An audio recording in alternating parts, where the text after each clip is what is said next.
Эл өкүлдөрүнүн көпчүлүгү өлкөдөгү экономикалык кырдаалга тынчсыздангандыгын билдирди. Ата журтчу депутат Дастан Жумабеков өлкөдөгү банктардын көпчүлүгү сом менен насыя бербей калганына сын көз карашта. Эске салсак, өткөн аптада өлкөдөгү 20 чукул банк сом менен насыя берүүнү токтоткон эле. Ал эми сом менен алгандар үчүн пайыздык үстөк 30%га чейин көтөрүлгөн. Мындан катардагы кредит алуучулар жапа чегип жатканы айтылган. Аябай коркунуч абалда турат. Мурунку доллар, Америка, АКШ доллары менен алган, валютасы менен алгандар бүгүнкү күндө кыйналып атат. Ошол үчүн өкмөт ушу улуттук банк менен чогуу иштерди алып барып, ушу банктардын ассоциациясы менен жолугуп, ушу ишкерлерге кредит алгандарга кандай жардам бере аласыздар, ошону карап чыксаңыздар. Бүгүн өтө оор абалда турат биздин кредит алгандар.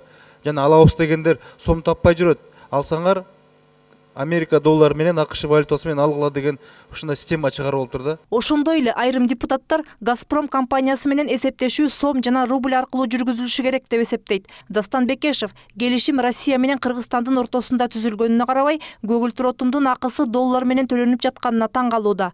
Жакынкы күндөрү Газпром ишканасынын башкармалыгынын төрагасы Алексей Миллер Кыргызстанга келгенде бул тууралуу сүйлөшүүгө шарт түзүлөт.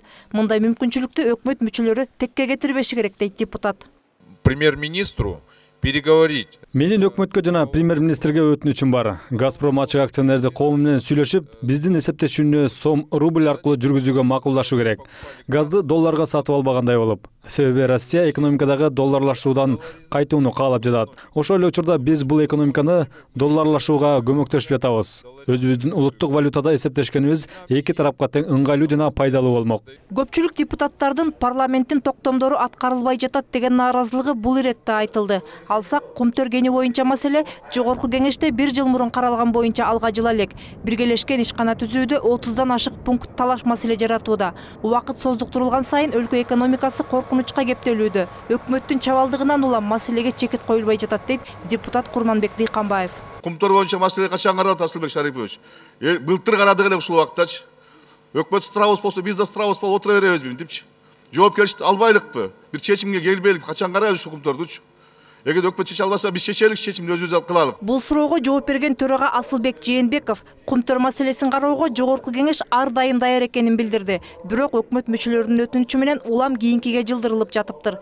Январдагы календарлык планга киргизилгенине карабай, министрлер кабинети дагы кое турууну өтүнгөн. Бирок бул маселени кароону февралдан кечиктирүүгө болбойт дейт төрага. Өкмөт мүчөлөрү даяр эмес экенине карабай, февраль айында парламенттин алдында отчет берүүгө туура келет.